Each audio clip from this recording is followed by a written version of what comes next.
di ba ang bilis? Hi voicemates! Welcome to Sounds of Shan at itong video na nagawa ko po para po sa video ng aming ika-4 na linggo. Fourth week. Ang ika-4 pong linggo ng aming Zoom meeting sa CVAP Batch 20 at sobrang excited na po ako ikwento sa inyo ang mga naganap. Hindi po ako excited kasi nakakalimutan ko siya eh. So, ikikwento ko po sa inyo yung mga nangyari. Ay, nako, buhay. May siring na sa ibabaw, may siring na sa ilalim. At ang aming trainer po ng 4th week ay si Ma'am Lynn Gonzalez, ang Queen of the Voice. At napakahusay niyang mag-explain. Talagang hindi siya madamot mag-share ng mga information. Lalo na sa amin and parang may mga shinare siyang mga bagay na kailangan naming ingatan.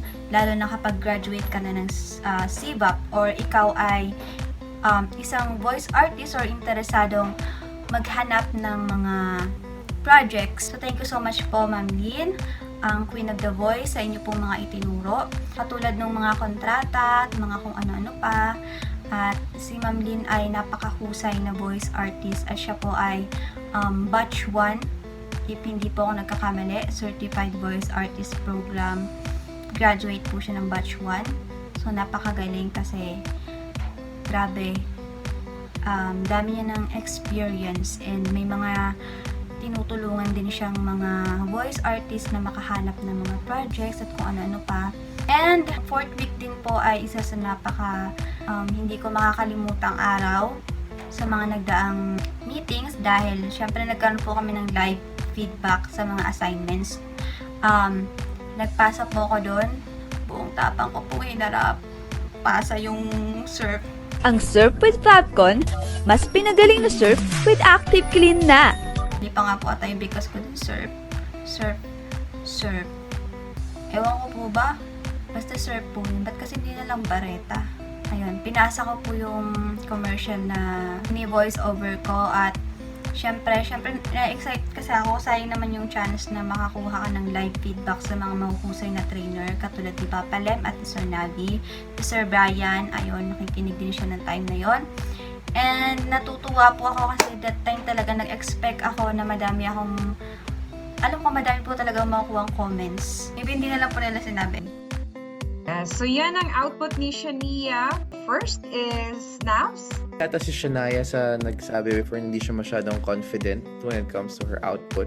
Pero buong tapang niyang hinarap ang pagsusubmit para sa feedback today. Maganda yung timbre at swak siya dun sa pinili mo na material. Yung pagka-nasal nung delivery is para sa akin, siya yung tipong papatok sa masa kung maririnig mo yung boses na yan sa commercial, sa TV or sa radio. Ganon, we can work on that, lalo na mga Pinoy tayo. Pero may nag-comment din dito, si Baptek, pangmasa ang boses. Oo naman, no? Nakuha mo yung pangmasa na nanay na naglalaba, diba, na Pilipina. Yun, so good job for that. Pero, ayun po, in-expect ko, syempre sa assignments ko, madami akong i-improve, which is, madami naman po talaga. And, natutuwa po ako sa comments nila kasi sobrang laking tulong. Yung akala mo okay na or hindi mo napapansin to, pero kailangan mo palang improve yung ganung bagay. Lalo na yung pagbigkas mo ng Tagalog tsaka ng English. So, ayun, itinuro po sa akin na need ko improve nga yung mga pagbigkas ko ng mga words, ganyan, Tagalog, English. And pansin nyo naman sa akin mga vlog, ilang beses na po ako nabubulol. And hindi po ako ganun gagaling talaga magsalita ng English. Kasi Bicolana ako eh. Kasi po Uragon po kaya ako. Pakuman po kaya ako malumay magtaram ng English. Sa Ademan po kaya ako, diba yun, magtaram ng araw kaan. Tagas po ako magtaram minsan. Namin ko po ito sa Indo. Hindi ba ako naintindihan? What if mag-Bicol ako hanggang matapos yung vlog ko? Tapos maglagay na lang ng subtitle dito. Ayan, so natutuwa po ako dahil napakabait po ng aming trainer, napakabait po nila Papa Lem, na Sir Brian, at yung mga host na nandun po, yung mga voice mates ko po na nag-comment sa mga assignments na pinasa po namin. Pinasa ko yung appreciation.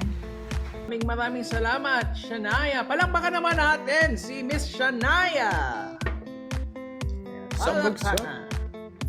Ayan, thank you also to Papa Lem, Kuya Navin, Kuya Brian para sa comment. Yung pag-appreciate po nila sa aking gawa, natutuwa po ako, napaka-humble po nilang lahat.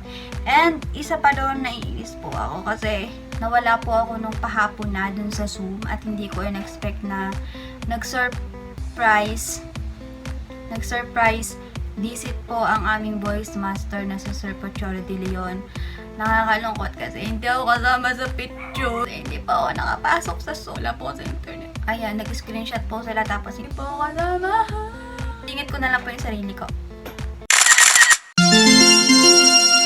So, that time po ang pinanood ko na lang po siya sa live nung time na pumasok si Sir Choi at sobrang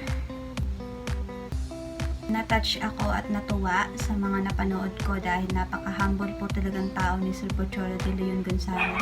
Siya yung tipong tao. Siya yung tipo ng taong hindi kipaglamangan sa iba o hindi takot malamangan. Siya yung tipo ng taong hindi madamot mag-share ng kung ano man meron siya. Ipasa yung liwanag kasi lahat tayo merong candle na hawak. Mahal ka namin kasi mahal mo kami. Mahal mo ang Sibap.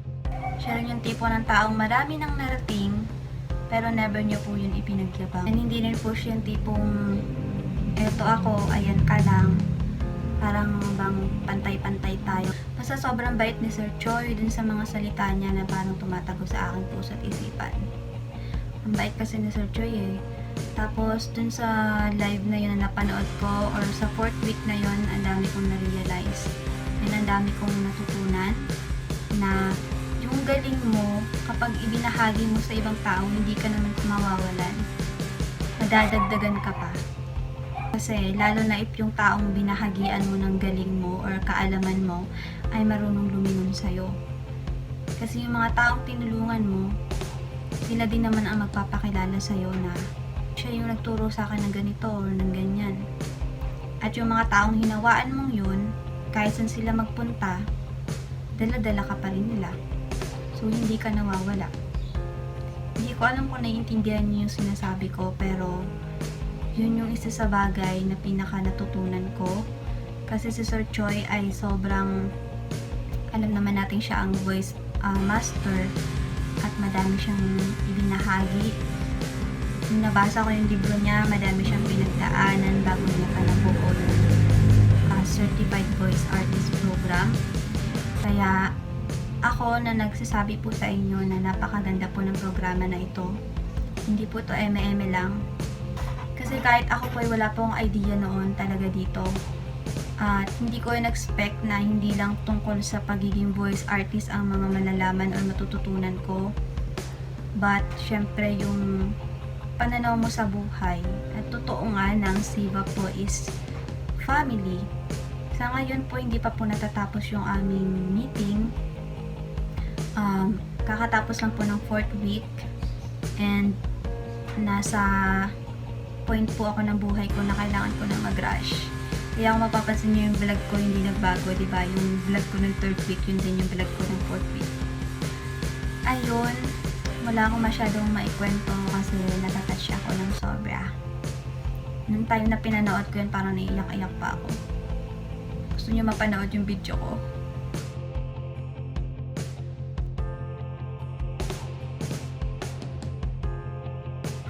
Ayan. So, ayun yung time na pinapanood ko siya kagabi. And, natutuwa po ako sa mga nakasama ko dito sa Sibap. Alam ko magkakaroon tayo ng kanya-kanyang buhay pagkatapos po nito. Ba't ako ganito magsalita? Ano to? Last day? Basta ayun po, sa 4th week na to, madaming nangyari, madami pang mangyayari, at madami akong natutunan, madami akong na-realize sa buhay, at napaka-worth it po ng program na ito. And, yun lang naman po ang mga maichichika ko. Nauubusan na ng chika ang lola nyo. So, tunay nga yung sinabi ni Sir Choi. And yung boses natin is hindi permanente. Kahit si Sir Pocholo, ang voice master of the Philippines, ay nawawalan din ng boses.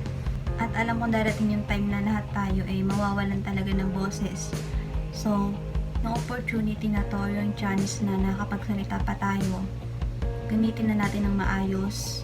Ayun lang, and that time medyo naging madamdamin ang mga pangyayari kahit wala po ako sa Zoom noon.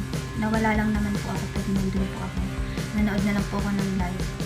And sobrang isa sa pinakahinahangaan ko pong tao. Yung mga taong nakasama ko po sa CVAP, yung mga mentors namin, mga trainers namin, host, lahat. At lalong-lalo na po ang Voice Master of the Philippines.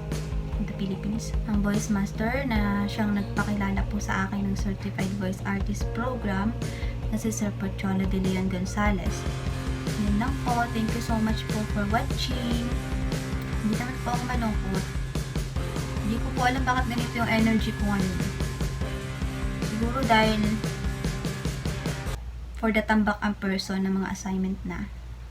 Basta yun po, wish me luck. Sana matapos ko po yung mga assignment ko. Sa mga voicemails ko dyan, tapusin na natin to, guys. Matatapos po natin tong assignment na to. O ako po yung maunang matapos dyan. Ayun lang po, and thank you so much for watching. And may the voice be with you. Bye-bye! Bye!